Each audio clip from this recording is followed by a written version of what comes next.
Hey everyone, welcome to Watercure Farms. This is our first video of hopefully many more from our homestead, farmstead, fun passion project that we've started here up on our hill. 20 small acres that has turned into something really exciting for us. And we want to share that with everybody. And I'll start this video with probably every other video and how horribly cringy and difficult this is to talk into the camera. But here we are. So a lot of people have asked us how we got where we are, why we're doing what we're doing, maybe share some tips and ideas that we've learned along the way. And I guess this is the place to do it. So if you're watching on YouTube, I guess like, subscribe, follow, do all the things you're supposed to do to help us make more videos. So thank you for that. And I'm going to walk through a little bit from where we started to what we're doing now and to what's coming up for 26 and 2027, all our projects we have in store up here on our little hill. So it started in 2023 with the homesteading gateway drug. We bought a batch of baby chicks. What a great idea. Let's have some eggs. So we bought baby chicks and it has turned into so much more. So follow me along and we'll show you all the things we've done since 2023. So as we talked about starting out with baby chicks, we started with 12.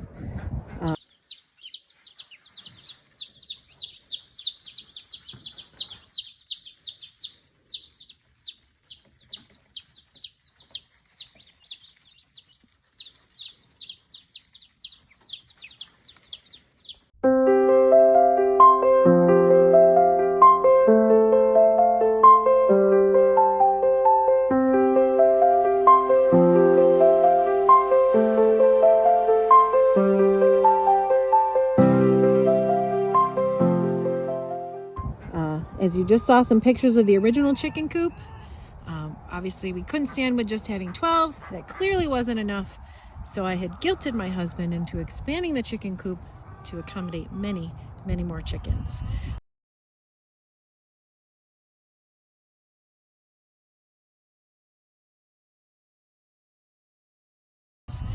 So since then we've ordered several batches of different breeds of chicken.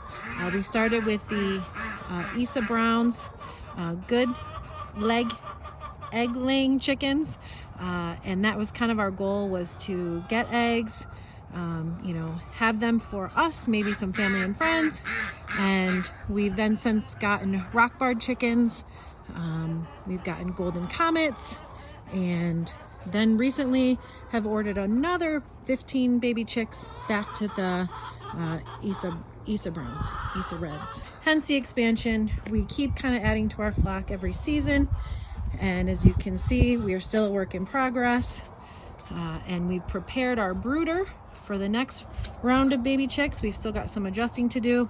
And obviously we have to paint the new addition, but we've expanded their run, and then we do let them free range during the day, but right now it's just a little tricky with the construction happening. We definitely have to keep them safe. We have a lot of predators up on our hill: coyotes, fox, raccoons. We've had a couple bears go through, but they don't really seem to bother anything but our garbage when we forget to take it in. So they haven't really seemed to be too much of a hassle, but we do have some pretty vicious wildlife up here that we have to keep our chickens protected. This is a good size investment that we don't want to feed the wildlife. So here's our brooder that we're preparing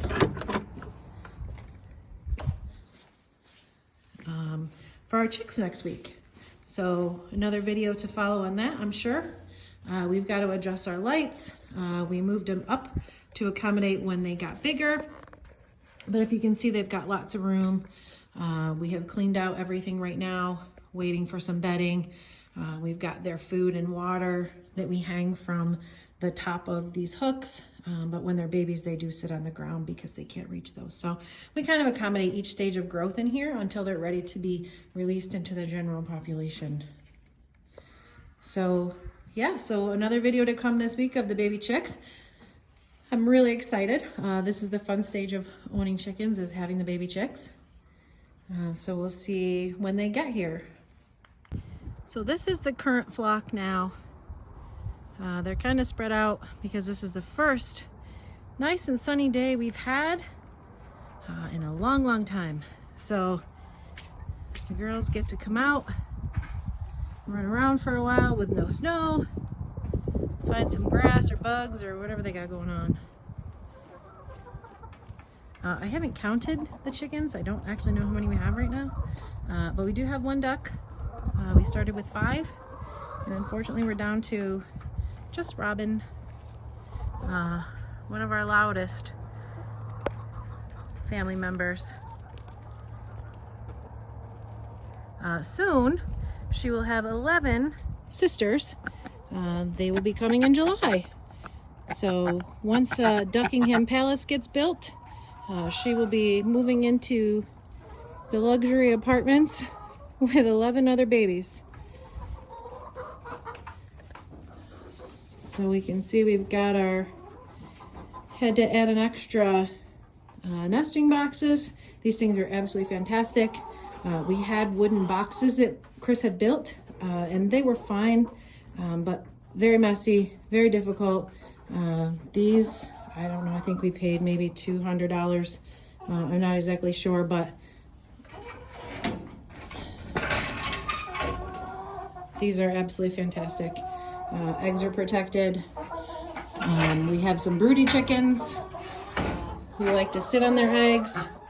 Oh, or maybe she's laying, but as we speak, so we check on them. But these boxes have worked great from Hen Gear.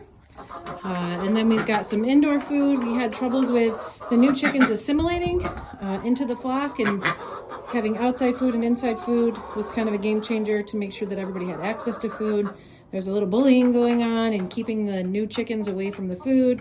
So I've had to kind of do some different options there.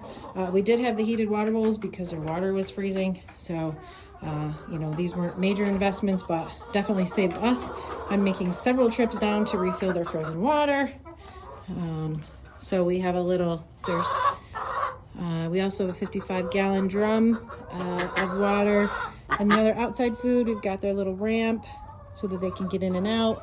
We do close this big door at night just for cold and temperatures. This is the expansion of the chicken coop on this side. We go on this side of the doors. We've got all of their roosting area we put on this side. We do still keep the lights on at night. It is still getting quite chilly at night, so I want to make sure that they stay warm. I know the temperatures aren't cold enough, I guess, but I just want them to be comfortable. And so half of this is unlit, half of it's lit. So if they don't want to be under the lights, I'm probably overthinking it, but that's what I do. So this is our coop right now. This has been a 2025 edition to prepare for more chickens in 2026, which is where we're at. So the expansion outside, obviously their run is being expanded. You can see some remnants of construction still happening. We caught very early freeze and kind of stopped all of the construction happening this fall. So we had to put that on hold till the spring, and we're just getting ready to open this area up. We can open this roof up a little bit, give them more run yard access when they're out and about in their pen. And then, you know, we do let them outside, but we can't truly pasture raise chickens, which is, you know, that just absolutely free. They come in, they go out on their own, they come in on their own. Like I said, there's just too much of an investment for them to get eaten by the wildlife. So we kind of provide the best of both worlds as we keep expanding. And this is how it all started. With a dozen baby chicks, this is how it all started. And you'll see where it went from there. So as Chris and I tried to figure out the next steps of what we wanted to do after chickens, obviously, you know, we had a lot of eggs, or we were starting to get a lot of eggs. And one of my kind of passion projects was I wanted to start growing some vegetables.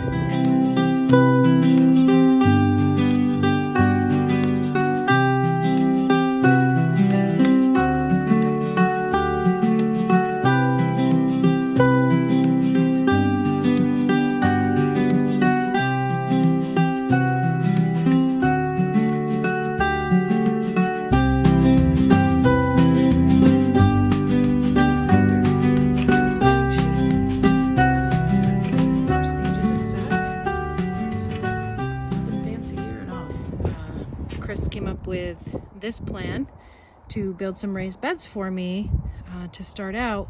And as you see in the pictures, some of my basement seed planting from 2025 started, I think, the end of February, early March. Learned a lot of lessons along the way, and I think you'll see the next video will be Seed Day 2026, getting prepared for the planting all the sprouts into these garden beds. So obviously Chris did an amazing job building me the dream garden beds here.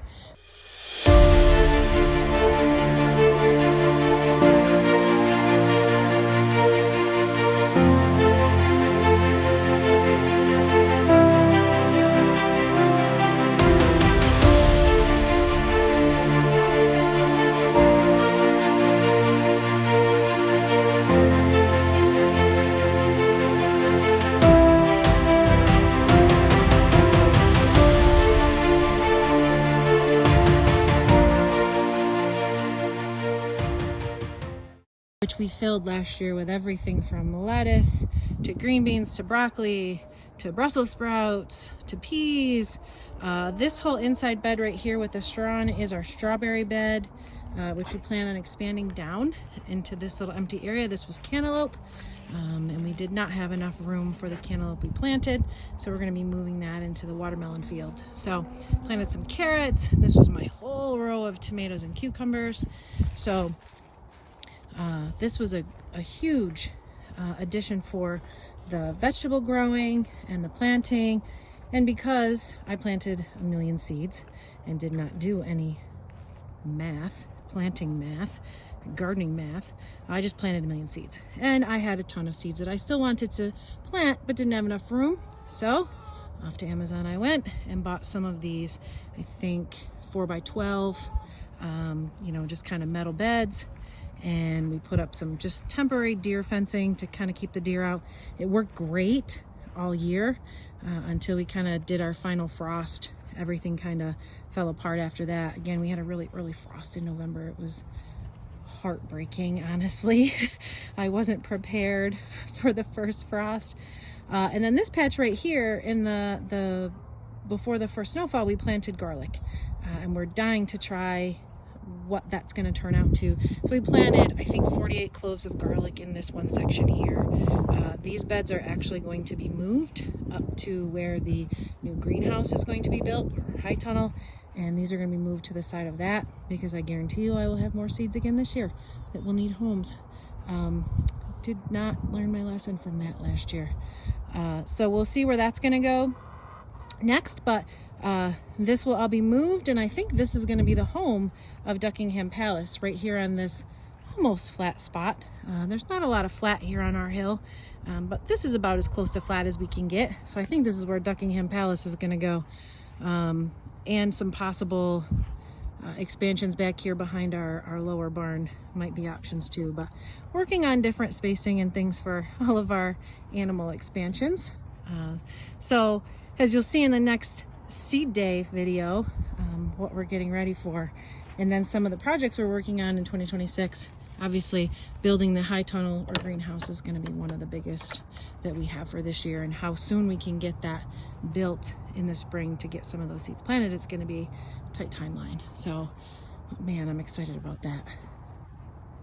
Okay, so one of the next really exciting things that I was looking forward to was planting some fruit trees. So in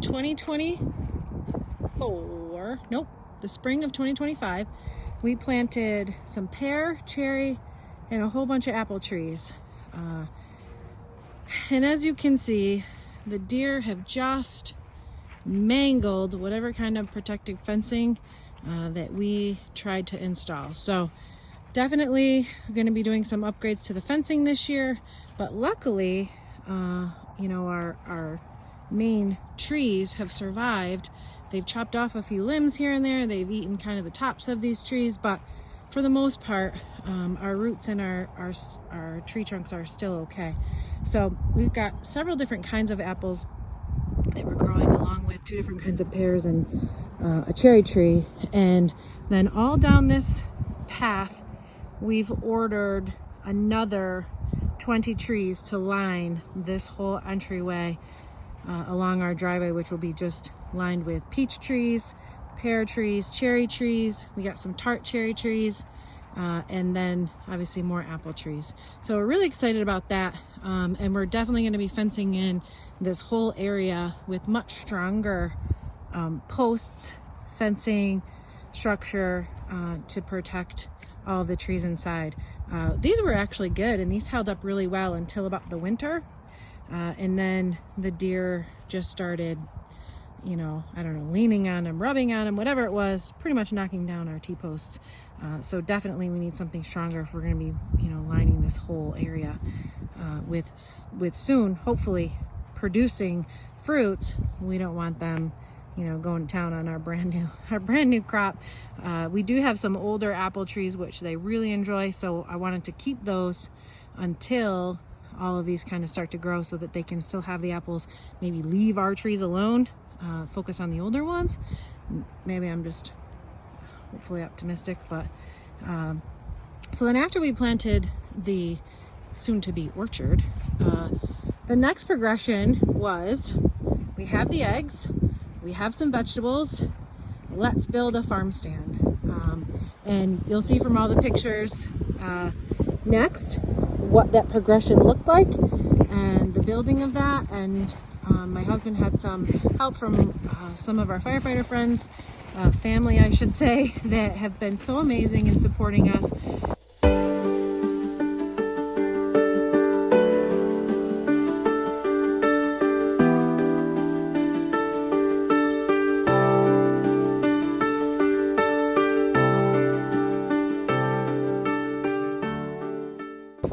And, you know, here we are. We've built this little parking lot right off our hill. You know, we're kind of out of the way. I didn't really think people would venture out to see us, but we opened on Labor Day of 2025 and then closed on the first weekend in November. And we had such a wonderful support from family, friends, neighbors, community members, some county legislators, you know, some really wonderful people that came up to support us and all the cool things that we were doing up here. So it's been really exciting, but this farm stand has taken on kind of a life of its own. And obviously we can't sit still. So right now, Chris is in the process of adding electric. We will have a refrigerator in here to keep some of the greens fresh, you know, as they get ready for sale. We have some other things that we would like to keep cold before we sell. And then, you know, just some other additions. We have an electrical inspector coming out in the next couple of weeks, and then NYSEG will be hooking us up to run electric. So some of our events, we had a meet and greet at the end of the season to kind of meet all of our customers, and what an amazing response we had to that. So this was kind of the next step in the evolution, was grow the things. I have a ton of baked goods that I put out. I make bread, soaps, jams, a lot of cookies, and some really, you know, bagels, some really good sweet treats, and then plus the, you know, the why we started this, the eggs, what began it all. So we have another couple growing areas that we're expanding to, and I'll take you up there next to see how we're going to expand those areas and what our projects are going to be for this spring and this summer. Okay, so here's the last kind of growing area that we built in 2025. One of our favorite best-selling jams was raspberry jam, and we have been going and picking fresh raspberries from one of the local family-owned apple orchards that also has a huge raspberry crop. And so we said, you know, let's plant some. We're going to be using them. We're really excited about it. So we've got a whole kind of row of raspberries through here. And then on this side, we found these old bookcases in the basement of our barn. And I thought, you know, these make great raised beds. Take the shelves out of the middle. And Chris kind of secured the corners with some posts, and we filled them with some compost and topsoil and planted. This was all of our watermelons and pumpkins. And what I didn't take into account was how vast the pumpkins grew out. I did not leave enough space. If you can kind of see the area of fencing, how close it is to the raised beds, it was not nearly enough room to let those pumpkins kind of sprawl out, kind of like squash or zucchini. They just kind of take over the world. And you know, pumpkins were very, very expansive. And I'll see if I have some pictures here that I can show of kind of what happened to my pumpkin plants that I did not expect. First time growing everything, had no idea, but we got a great harvest of pumpkins and watermelons, and these first 2 beds were watermelons and the second 2 beds were pumpkins. And so we had a great crop, but definitely some lessons learned. So all of this fencing, T-posts, everything is going to be taken out, and we're going to expand this whole area down, I think hopefully down this hill.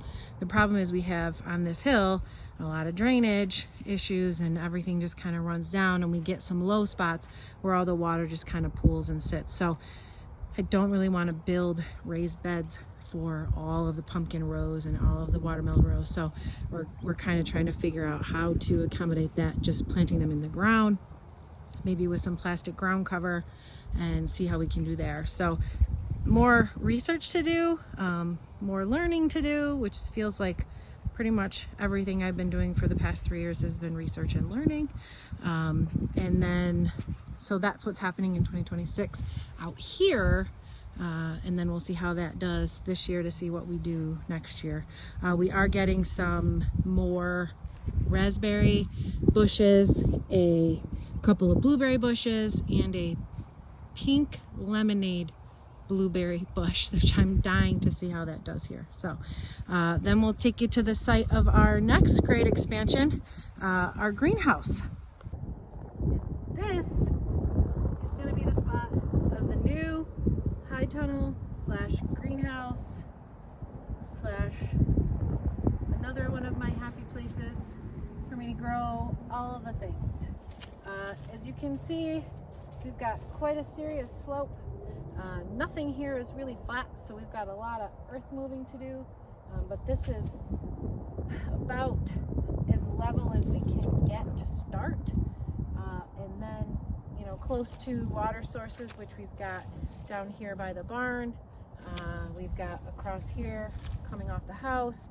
So we have some access to water sources, hopefully setting up some kind of drip irrigation inside the greenhouse. But those are all kind of steps that have to happen.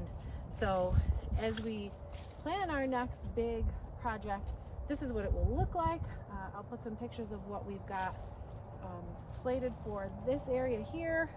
And then we still have a ton of pasture and field up here for future planning, possibly 2026.